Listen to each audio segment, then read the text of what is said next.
ನಮಗೆ ಕಳೆದ ವರ್ಷ ಜನವರಿ 7ರಿಂದ 10ನೇ ತಾರೀಕು ನಾವು ಹೋರಾಟ ಮಾಡಿದ್ದು. ಆವಾಗ ಮಾನ್ಯ ಮುಖ್ಯಮಂತ್ರಿಗಳು ಹೇಳಿದರು 10,000 ಗ್ಯಾರಂಟಿ ಹಾಕ್ಕೊಡ್ತೀವಿ ಅಂತ ಹೇಳಿದರು. ಇಲ್ಲಿವರೆಗೂ 13 ತಿಂಗಳು ಆದ್ರೂ ಸಮೇತ ಅದ್ರ ಬಗ್ಗೆ ಯಾವುದೇ ಒಂದು ಪ್ರಿಕಾಷನ್ ತಗೊಂಡಿಲ್ಲ. ಮತ್ತು ಸಂಬಳನೂ ಹೆಚ್ಚಿಗೆ ಮಾಡಿಲ್ಲ. ಸೊ ಹಂಗಾಗಿ ಇವಾಗ ಜೊತೆಗೆ 7,000 ಆಶಾಗಳನ್ನ ತೆಗಿತೀನಿ ಅಂತ ಹೇಳ್ತಾ ಇದ್ದಾರಲ್ವಾ, ಅದಕ್ಕೋಸ್ಕರ ಸರ್ ನಾವು ಇದು ತೆಗಿಬಾರ್ದು. ಏನು 1,000 ಪಾಪ್ಯುಲೇಷನ್ಗೆ ಆಶಾಗಳು ಒಂದು ಆಶಾ ಇದ್ರೋ ಅವ್ರನ್ನೇ ತಗೋಬೇಕು ನೀವು ಅಂತ ಹೇಳ್ಬಿಟ್ಟು ನಾವು ಹೋರಾಟ ಮಾಡ್ತಾಯಿದ್ವಿ. ಮತ್ತು ಈಗ ಇಡಿಗಂಟು ಅಂದ್ಬಿಟ್ಟು 60 ವರ್ಷ ರಿಟೈರ್ಡ್ ಆದಮೇಲೆ ಬರೀ 20,000 ಕೊಡ್ತಾ ಇದ್ದಾರೆ ಸರ್ ಆಶಾಗಳಿಗೆ. ಸೊ ಅದನ್ನು ಪಶ್ಚಿಮ ಬಂಗಾಳ ಮಾದರಿಯಲ್ಲಿ ನಮಗೆ 5 ಲಕ್ಷ ಕೊಡಬೇಕು. ಮತ್ತು ಆಶಾಗಳಿಗೆ ಏನು ಗಂಭೀರ ಅನಾರೋಗ್ಯದಿಂದ ಇರ್ತಾರೋ ಅಂಥ ಆಶಾಗಳಿಗೆ ಗೌರವಧನ ಸಹಿತ 3 ತಿಂಗಳು ರಜಾ ಕೊಡಬೇಕು ಅಂತ ಹೇಳ್ಬಿಟ್ಟು ಆಗ್ರಹಿಸ್ತಾ ಇದ್ದೀವಿ ಸರ್ ನಾವು. ಸರ್ಕಾರ ಈ ಮಾತಿಗೆ ಯಾವುದಕ್ಕೂ ಒಪ್ತಿಲ್ಲ. ಏನಂದರೆ 7,000 ಆಶಾಗಳನ್ನ 7ರಿಂದ 8,000 ಆಶಾಗಳನ್ನು ತೆಗೀರಿ, ನಿಮಗೆ 10,000 ಕೊಡ್ತೀನಿ ಅಂತ ಹೇಳ್ಬಿಟ್ಟು ಈ ಥರ ಧೋರಣೆ ಮಾಡ್ತಿದೆ ಸರ್. ಇವಾಗ ಈಗ ನಮ್ಗೆ ಬರೀ 7,000 ಅಷ್ಟೇ ಸರ್ ಬರ್ತಾ ಇರೋದು ಸರ್. ಯಾವುದಕ್ಕೂ ಆಗಲ್ಲ ಸರ್. ಒಂದು ಕುಟುಂಬ ಮಕ್ಕಳನ್ನ ಸಾಕೋದಾಗಲಿ ಒಂದು ಕುಟುಂಬ ನಿರ್ವಹಣೆ ಮಾಡೋಕ್ಕೆ ಆಗೋದಿಲ್ಲ ಸರ್. ಮಕ್ಕಳು ಎಜುಕೇಷನ್ ಏನು ನಾವು ನಮ್ಮದು ಏನು ನೀವು ನಿಭಾಯಿಸೋಕೆ ಆಗ್ತಿಲ್ಲ ಸರ್. ಒಂದು ಕುಟುಂಬ ಇದನ್ನ ಮಾಡೋಕಂದ್ರೆ ಮಿನಿಮಮ್ 18,000ದಿಂದ 20,000 ಬೇಕು ಸರ್.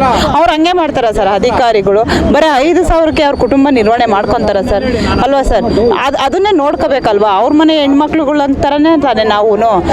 ಕೊರೋನಾ ಟೈಮಲ್ಲಿ ಇದೇ ಮಾತು ಇವಾಗ 7,000ದಿಂದ 8,000 ಜನ ಆಶಾಗಳನ್ನು ತೆಗಿತೀನಿ ಅಂತ ಹೇಳೋರು ಕೊರೋನಾ ಟೈಮಲ್ಲಿ ಏನು ಮಾಡ್ತಿದ್ರು ಸರ್? ಅವಾಗ ಹೇಳ್ಬೋದಿತ್ತಲ್ವಾ.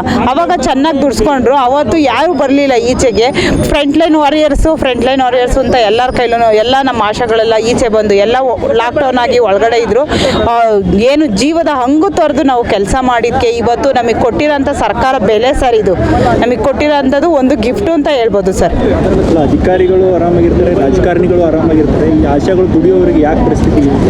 ಹೌದು ಸರ್. ಅವ್ರು ಅಷ್ಟೇ ಸಂಬಳ ತಗೊತಾರೆ ಸರ್.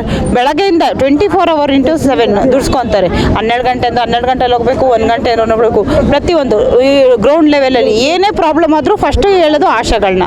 ಏನಕ್ಕೆ ಅದು ಒಳ್ಳೇದಾದರೆ ಅವರು ಚಪ್ಪಾಳೆ ತಟ್ಟಿಸ್ಕೊತಾರೆ, ಕೆಟ್ಟದಾದರೆ ಆಶಾಗಳ ಮೇಲೆ ಹಾಕ್ತಾರೆ ಸರ್. ಆಶಾಯಿಂದನೇ ಆಗಿರೋದು. ಆಶಾ ಹೋಗಿ ವಿಸಿಟ್ ಹಾಕಿಲ್ಲ, ಆಶಾ ಹೋಗಿ ನೋಡಿಲ್ಲ, ಆಶಾ ಹೋಗಿ ಆರೋಗ್ಯ ಶಿಕ್ಷಣ ಕೊಟ್ಟಿಲ್ಲ, ಇದನ್ನು ಹೇಳ್ತಿದ್ದಾರೆ ಸರ್. ಒಳ್ಳೇದಾದರೆ ಮಾತ್ರ ಅಧಿಕಾರಿಗಳು ಚಪ್ಪಾಳೆ, ಕೆಟ್ಟದಾದರೆ ಆಶಾಗಳಿಗೆ ಬೈಗುಳ. ಅದು ಜಿಲ್ಲಾ ಮಟ್ಟಕ್ಕೆ ಆಶಾಗಳನ್ನ ಕರ್ಕೊಂಡೋಗಿ ಅಲ್ಲಿ ಕ್ವಶನ್ ಮಾಡೋದು ಸರ್. ಯಾಕೆ ಇದನ್ನ ಯಾಕೆ ಮಾಡಲಿಲ್ಲ, ಅದನ್ನ ಯಾಕೆ ಮಾಡಲಿಲ್ಲ, ಇವ್ರದ್ದು ಯಾಕೆ ವಿಸಿಟ್ ಹಾಕಲಿಲ್ಲ, ಈ ಥರ ಮಾಡ್ತಾರೆ ಸರ್. ಆರೋಗ್ಯ ಸಚಿವರು ಏನಂತಾರೆ? ಆರೋಗ್ಯ ಸಚಿವರು ಅದನ್ನೇ ಹೇಳೋದು ಸರ್. ಅವರು ಬರೀ ಅಧಿಕಾರಿಗಳು ಮಾತು ಕೇಳ್ತಾರೆ, ಆಶಾಗಳನ್ನ ಅದು ಕೇಳ್ತಾ ಇಲ್ಲ ಸರ್. ಅವರು ಮೊನ್ನೆ ಚಳಿಗಾಲ ಅಧಿವೇಶನದಲ್ಲಿ ಬಂದ್ಬಿಟ್ಟು ಏನಂತ ಹೇಳಿದ್ರು, 35% ಆಶಾಗಳಿಗೆ 15,000 ಬರ್ತೈತೆ. ಅವ್ರು ಹೇಳಿದ್ರು ಸರ್ 35% ಆಶಾಗಳಿಗೆ 15,000 ಮತ್ತು 30% ಆಶಾಗಳಿಗೆ 10ರಿಂದ 12,000 ಮತ್ತು 35% ಆಶಾಗಳಿಗೆ 9ರಿಂದ 10,000 ಸ್ಯಾಲ್ರಿ ಬರ್ತೈತೆ. ನಮ್ಮ ಹತ್ರ ದಾಖಲೆಗಳಿದ್ದಾವೆ, ಬನ್ನಿ ಮೀಟಿಂಗ್ ಅಂತ ಕರೆದ್ರು.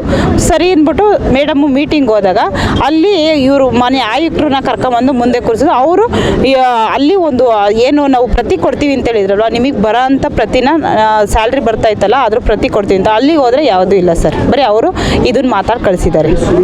ಬರೀ ಸುಳ್ಳು ಆಶ್ವಾಸನೆ ಕೊಡ್ತಿದೆ ಸರ್. ಹೌದು. ನಮ್ಮ ಬೇಡಿಕೆ 15,000 ಏನು ಆಶಾಗಳಿಗೆ 15,000 ಮಾಡಬೇಕು. ಮತ್ತು ಈ ತರ್ಕಬದ್ಧ ಹೆಸರಿನಲ್ಲಿ ಆಶಾಗಳನ್ನು ತೆಗಿತಾರೆ ಅದನ್ನು ನಿಲ್ಲಿಸಬೇಕು. ಒಂದು ಆಶಾಗೆ 1,000 ಪಾಪ್ಯುಲೇಷನ್ ಏನು ಆವಾಗ ಕೇಂದ್ರ ಅಧಿಸೂಚನೆ ಇತ್ತು ಅದೇ ರೀತಿ 1,000 ಪಾಪ್ಯುಲೇಷನ್ಗೆ 1,000 ಆಶಾಗಳಿಗೆ 1,000 ಪಾಪ್ಯುಲೇಷನ್ ಥರನೇ ಮಾಡಬೇಕು. ಮತ್ತು ನಮಗೂ ಏನು ESI PF ಐತಲ್ಲ ಅದನ್ನು ಕೊಡಬೇಕು. ಮತ್ತು ನಮ್ಮ ಆಶಾಗಳಿಗೆ ಏನು ನಿವೃತ್ತಿ ವೇತನ ಅಂತ ಹೇಳಿದ್ವಿ ಪಶ್ಚಿಮ ಬಂಗಾಳ ಮಾದರಿಯಲ್ಲಿ, ಅದನ್ನು 5 ಲಕ್ಷ ನಿವೃತ್ತ ಪರಿಹಾರಧನ ಕೊಡಬೇಕು. ಮತ್ತು ಆಶಾಗಳಿಗೆ ಅನಾರೋಗ್ಯ ಗಂಭೀರ ಕಾಯಿಲೆಗಳು ಬಂದಾಗ 3 ತಿಂಗಳು ಗೌರವಧನ ಸಹಿತ ರಜೆ ಕೊಡಬೇಕಂತ ಕೇಳ್ಕೊತಾ ಇದ್ದೀವಿ ಸರ್. ಇಷ್ಟು ಬೇಡಿಕೆಗಳನ್ನ ಈಡೇರಿಸಿಲ್ಲ ಅಂದರೆ ಏನು 6ನೇ ತಾರೀಕು ಬಜೆಟ್ ಇದೆ, ಆ ಬಜೆಟಲ್ಲಿ ನಮ್ಮ ಆಶಾಗಳಿಗೆ ಯಾವುದೇ ಒಂದು ನ್ಯಾಯ ಸಿಗಲಿಲ್ಲ ಅಂದರೆ ನಾವು ಮುಂದೆ ಏನು ಕರ್ನಾಟಕದ 42,000 ಆಶಾ ಕಾರ್ಯಕರ್ತರಿದ್ದೀವಿ, ಎಲ್ಲ ಉಗ್ರ ಹೋರಾಟ ಮಾಡ್ತೀವಿ ಅಂತಲೇ ಈ ಸಮಯದಲ್ಲಿ ಹೇಳ್ತಾ ಇದ್ದೀವಿ ಸರ್. ಕೆಲಸ ಸ್ಟಾಪ್ ಮಾಡೋದ್ರ ಜೊತೆಗೆ ಬಂದು ಫ್ರೀಡಮ್ ಪಾರ್ಕಲ್ಲಿ ಅಹೋರಾತ್ರಿ ಏನು ಕಳೆದ ವರ್ಷ ಜನವರಿಯಲ್ಲಿ 3 ದಿವಸ ಮಾಡಿದ್ವಲ್ಲ, ಎಷ್ಟು ದಿನ ಆದರೂ ಪರವಾಗಿಲ್ಲ ನಾವು ಅಹೋರಾತ್ರಿ ಧರಣಿ ಮಾಡ್ತೀವಿ, ಉಗ್ರ ಹೋರಾಟ ಮಾಡ್ತೀವಿ ಅಂತ ಹೇಳ್ತಾ ಇದ್ದೀವಿ ಸರ್. ಸಂಯುಕ್ತ ಆಶಾ ಕಾರ್ಯಕರ್ತೆಯರ ಸಂಘದಿಂದ ಇವತ್ತು ಇಡೀ ರಾಜ್ಯದಲ್ಲೇ ನಾವು ಹೋರಾಟಕ್ಕೆ ಇಳಿದಿದ್ದೀವಿ. ಇಲ್ಲಿ ಕೆಲವೊಂದು ಜಿಲ್ಲೆಗಳು ಮಾತ್ರ ನಾವು ಸೇರಿರೋದು. ಮುಖ್ಯವಾಗಿ ಇದೊಂದು ಸರ್ಕಾರಕ್ಕೆ ಎಚ್ಚರಿಕೆ ತರುವಂತಹ ಹೋರಾಟ ಅಷ್ಟೇ. ಬಜೆಟ್ ಪೂರ್ವವಾಗಿ ಒಂದು ಹೋರಾಟ ತಗೊಂಡಿರೋದು. ಸೊ ಇದರಲ್ಲಿ ಒಂದು ಫಸ್ಟ್ ಪಾಯಿಂಟು, ನಮ್ಮ ರಾಜ್ಯ ಸರ್ಕಾರ ಲಾಸ್ಟ್ ಇಯರು ಜನವರಿಯಲ್ಲಿ ಹೋರಾಟ ಮಾಡಿದಾಗ 10,000 ರೂಪಾಯಿನ ನಾವು ನಿಮಗೆ ಗ್ಯಾರಂಟಿ ಬರೋ ಥರ ಮಾಡ್ತೀವಿ, ಅದಕ್ಕೆ ಮೇಲ್ಪಟ್ಟು ಕೆಲಸ ಮಾಡಿದವ್ರಿಗೆ ಅಷ್ಟು ಅಮೌಂಟು ಬರುತ್ತೆ ಅಂತ ಮಾನ್ಯ ಮುಖ್ಯಮಂತ್ರಿಗಳೇ ಹೇಳಿದ್ದಾರೆ. ಆ ಒಂದು ಭರವಸೆ ಮೇಲೆ ಲಾಸ್ಟ್ ಟೈಮ್ ಹೋರಾಟ ವಾಪಸ್ ತಗೊಂಡಿದ್ದು, 4 ದಿನದ ಹೋರಾತ್ರಿ ಹೋರಾಟ ಆಗಿತ್ತು. ಸೊ ಈಗ 13 ತಿಂಗಳು ಕಳೆದಿದೆ ಅವ್ರು ಹೇಳಿ, ಈವರೆಗೂ ಒಂದು ಆದೇಶನೂ ಬಂದಿಲ್ಲ. ಸೊ ಆದೇಶ ಬರಬೇಕನ್ನೋದು ನಮ್ಮ ಒಂದು ಮುಖ್ಯವಾದಂಥ ಹೋರಾಟ, ಬೇಡಿಕೆ ಅದು.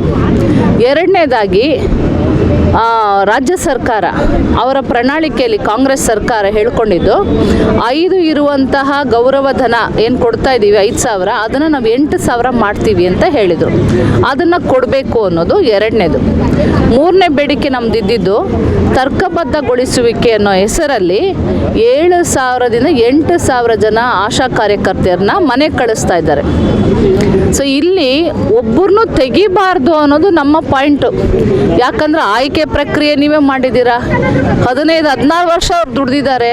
ಹಾಗೆ ಸೆಂಟ್ರಲ್ ಮ್ಯಾನ್ಯುನಲ್ಲಿ ಇರೋದೇನಂತ ಅಂದರೆ 1,000 ಜನಸಂಖ್ಯೆಗೆ ಒಬ್ಬ ಆಶಾ ಅರ್ಬನಲ್ಲಿ ಕೆಲಸ ಮಾಡಬೇಕು, 2,500 ಜನಸಂಖ್ಯೆ ಇದರಲ್ಲಿ ಅರ್ಬನಲ್ಲಿ ಕೆಲಸ ಆಗಬೇಕು, ಅದಕ್ಕೆ ಮೇಲ್ಪಟ್ಟು ಇಲ್ಲ ಅದಕ್ಕೆ ಕೆಳಗೂ ಇಲ್ಲ ಅಂತ ಇವ್ರು ಹೇಳ್ತಾರೆ.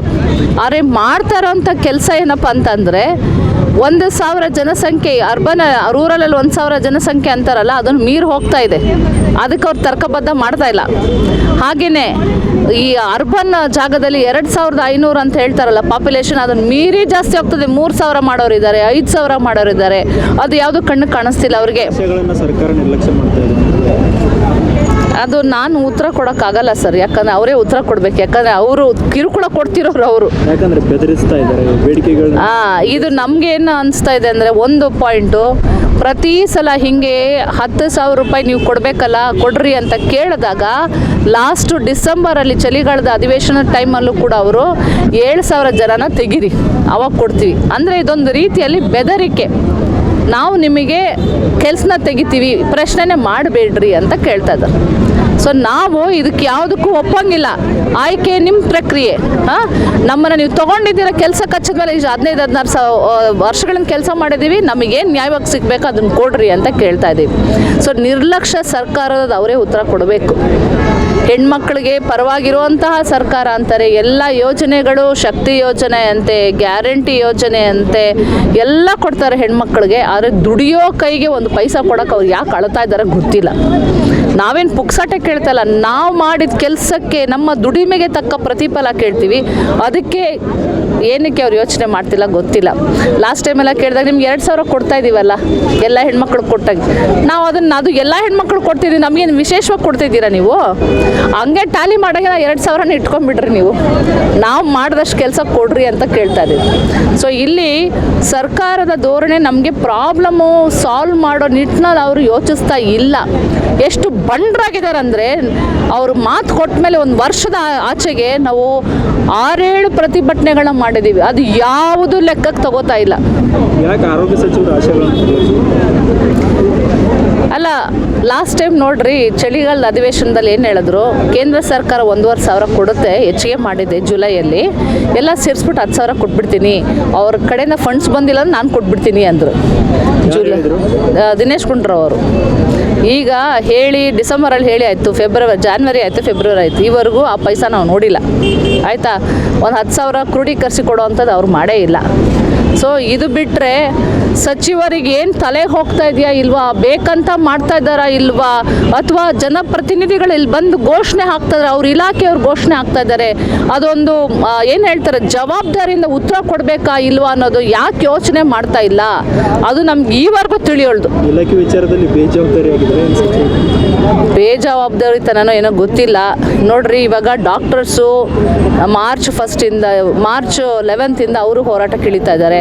ಅವರು ಹೇಳ್ತಾರೆ 20 ಮೀಟಿಂಗ್ಸ್ ಆಗೋಗ್ಬಿಟ್ಟಿದೆ, ಈವರೆಗೂ ಯಾವ ಪ್ರಮೋಷನ್ಸ್ ಇಲ್ಲ, ಮತ್ತೊಂದಿಲ್ಲ ಅಂತ ಅವರು ಕೂಡ ಔಷಧಿಗಳಿಲ್ಲ, ಇವೆಲ್ಲ ಕಷ್ಟಗಳು ಅವರು ಹೇಳ್ತಾ ಇದ್ದಾರೆ. ಸೊ ನಮಗೆ ಮಾತ್ರ ಅಲ್ಲ, ಅವ್ರಿಗೂ ಕಷ್ಟಗಳು ಇವೆ, ಅಂಥ ಪ್ರಾಬ್ಲಮ್ಸ್ ಅವ್ರಿಗೂ ಮಾಡಿ ಇಟ್ಟಿದ್ದಾರೆ.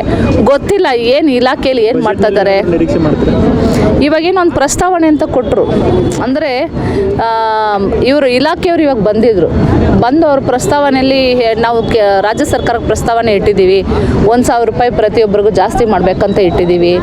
ಆಮೇಲೆ ಇದು ಪಶ್ಚಿಮ ಬಂಗಾಳದಲ್ಲಿ 5 ಲಕ್ಷ ರೂಪಾಯಿ ಅಂತ ಹೇಳ್ಬಿಟ್ಟು ನಿವೃತ್ತಿ ವೇತನ ಕೊಡ್ತಾರೆ, ಇಡಿಗಂಟು ಥರ, ಅದನ್ನು ಇಡಬೇಕು ಅಂತ ಕೇಳಿದ್ದೀವಿ. ಕಾರ್ಪಸ್ ಫಂಡು, ಹೆಲ್ತ್ ಹಾಳಾದರೆ ಕಾರ್ಪಸ್ ಫಂಡ್ ಕೊಡಬೇಕು ಅನ್ನೋದು, ಇವೆಲ್ಲವೂ ನಮ್ಮ ಬೇಡಿಕೆ ಆಗಿತ್ತು.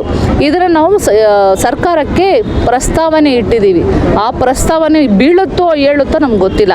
ಅದಕ್ಕೆ ನಾವು ತೀರ್ಮಾನ ಮಾಡಿರೋದೇನೆಂದರೆ, ಮಾರ್ಚ್ ಬಡ್ಜೆಟ್ ಮುಗೀಲಿ, ಏನು ಬರುತ್ತೆ ನೋಡೋಣ, ನೋಡಿ ಮುಂದಿನ ತೀರ್ಮಾನ. ಹೀಗೆ ಕೂರ್ತೀವೋ, ಬೀದಿಗಿಳಿತೀವೋ, ಅವ್ರ ಮನೆ ಮುಂದೆ ಕೂರ್ತೀವೋ, ಕೆಲಸ ನಿಲ್ಲಿಸ್ತೀವೋ, ಇದೆಲ್ಲವೂ ಎಲ್ಲರ ಸಮ್ಮುಖದಲ್ಲಿ ಮೀಟಿಂಗ್ ಮಾಡಿ ಆಶಾಗಳ ಜೊತೆಗೆ ಮುಂದಿನ ತೀರ್ಮಾನ ತುಂಬ ಬಲವಾಗೇ ತಗೋತೀವಿ.